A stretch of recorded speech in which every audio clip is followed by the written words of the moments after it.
If you're getting close to retirement, this may be the single most important money decision you'll ever make. And here's the part most people don't realize until it's too late. Once you make it, it's permanent. There's no undo button. The question sounds simple. Should you claim Social Security at 62, wait until 67, or hold out all the way to 70?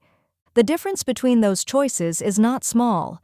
On the exact same work record, the very same person can end up collecting about 30% less by claiming early or about 24% more by waiting. Stretch that across a retirement that could last 25 or 30 years, and we're talking about a difference of tens of thousands of dollars, sometimes far more. So this is worth getting right.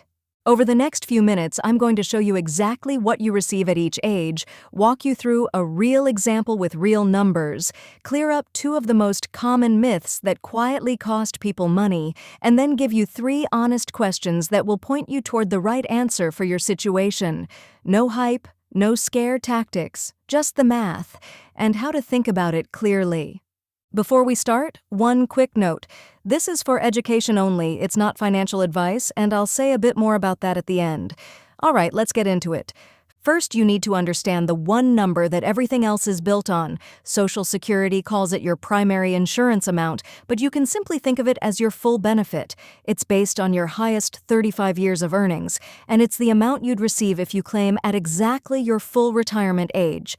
So what is your full retirement age? For anyone born in 1960 or later, it's 67. That's your baseline. That's the age where you collect 100% of what you've earned. No reduction and no bonus. Now here's the key idea. If you claim before 67, you lock in a permanent reduction. If you wait past 67, you earn a permanent increase. The earliest you're allowed to start is 62, and the latest age that actually pays you more is 70.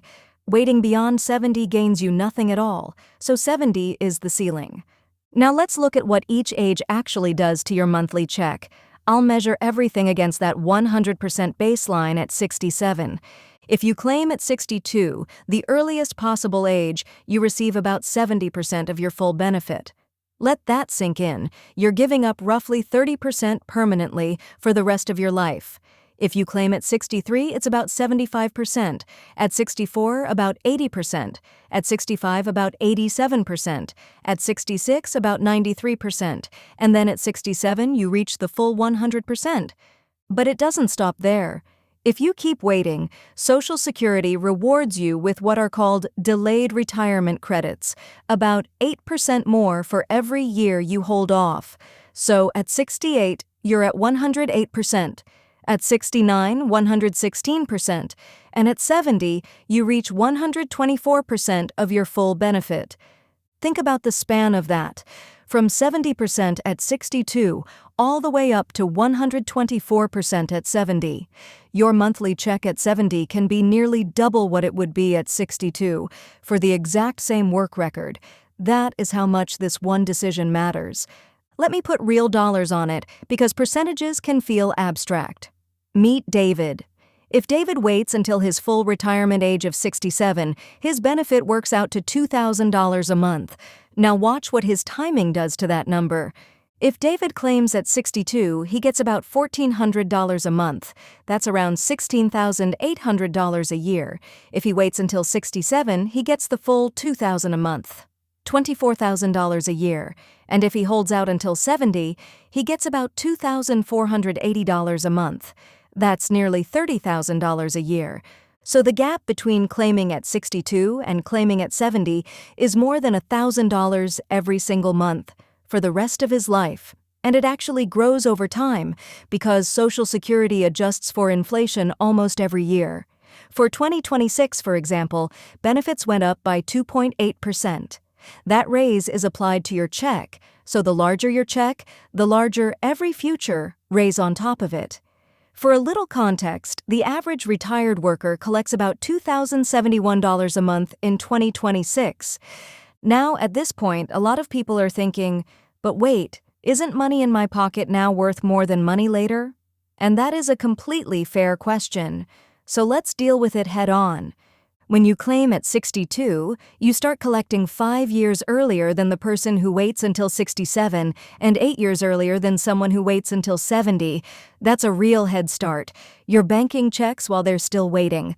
But their checks, when they finally begin, are much larger.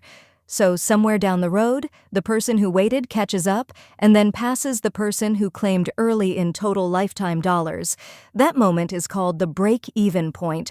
For most people, that break-even lands somewhere in the early 80s, though the exact age depends on the assumptions you use. And that reframes the entire decision. The real question isn't which age gives me the biggest check. It's how long do I realistically expect to need this income? If you have good reason to believe you'll live well into your 80s or beyond, waiting tends to win. If you don't, claiming earlier can make perfect sense. Before we get to the 3 questions, let me clear up 2 myths that quietly cost people money. The first myth is that waiting is always the smart move. It isn't. If your health is poor or you simply need the income to live on, claiming early isn't a mistake. It's the right call for your life. The best choice on a spreadsheet is worthless if it doesn't fit your actual circumstances. The second myth is the opposite one, the fear that you'd better grab your benefits at 62 before Social Security runs out. Let me be clear and calm about this. Social Security is funded mainly by the payroll taxes of people who are working right now, and those taxes keep coming in with every paycheck. The program does face real long-term funding questions that lawmakers will have to address, but it's about to disappear, so claim immediately is not an accurate way to make a decision that affects the next 30 years of your life. Base this choice on your situation, not on a frightening headline. Okay, here are the 3 honest questions that will point you toward your answer. Question 1. Do you need the income now? If you're retiring at 62 and Social Security is your main source of cash flow, then the textbook answer about waiting doesn't pay your electric bill.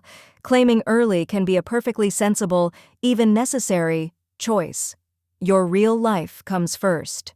Question 2. How is your health, and how long do people in your family tend to live? If you're in good health and longevity runs in your family, waiting usually comes out ahead because you're likely to collect those bigger checks for many years. If your health is poor, claiming earlier may put more total dollars in your hands. Question 3, and this is the one most people completely overlook. Are you married? Here's why it matters so much. When one spouse passes away, the survivor does not get to keep both Social Security checks. They keep the larger of the two. So if you're the higher earner in your household, delaying your benefit does something powerful. It doesn't just raise your own check. It raises the amount your spouse could live on for the rest of their life after you're gone. For married couples, the higher earner's claiming age is often the single most important survivor protection decision they will make. It's also worth knowing that a spouse can receive a spousal benefit of up to 50% of the higher earner's full benefit, and a survivor can receive up to 100%. That's exactly why maximizing the higher earner's number can protect both of you. Now, one important caution if you plan to claim early and keep working. Social Security has something called the earnings test. In 2026, if you're under your full retirement age for the whole year, they temporarily withhold $1 of benefits for every $2 you earn above $24,480. You aren't losing that money forever.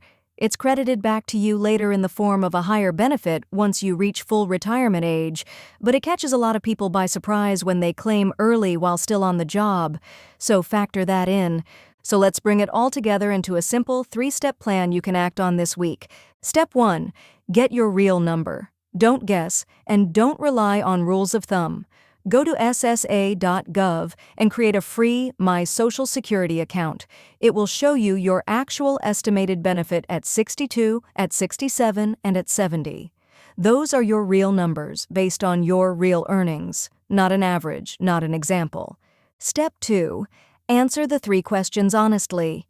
Do you need the income now? How is your health and your family's longevity? And does a spouse depend on your record? Write your answers down. Be honest with yourself because this decision rewards honesty, not wishful thinking.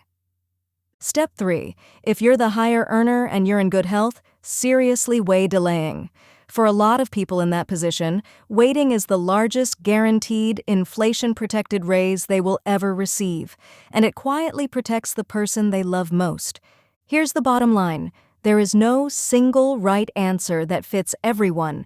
The best age to claim is the one that fits your health, your income needs, and your family situation. But you are no longer guessing. You now understand exactly what's at stake at 62, at 67, and at 70, and you have a clear, calm way to think it through. If this helped bring a little clarity to a confusing decision, do me a favor and subscribe. Every week we break down retirement in plain English, how to make your money last, how Social Security and Medicare really work, and how to retire well, whether that's right here at home or somewhere new abroad. And if you know a friend or family member who's about to make this exact decision, share this with them. It could genuinely be worth thousands of dollars to them.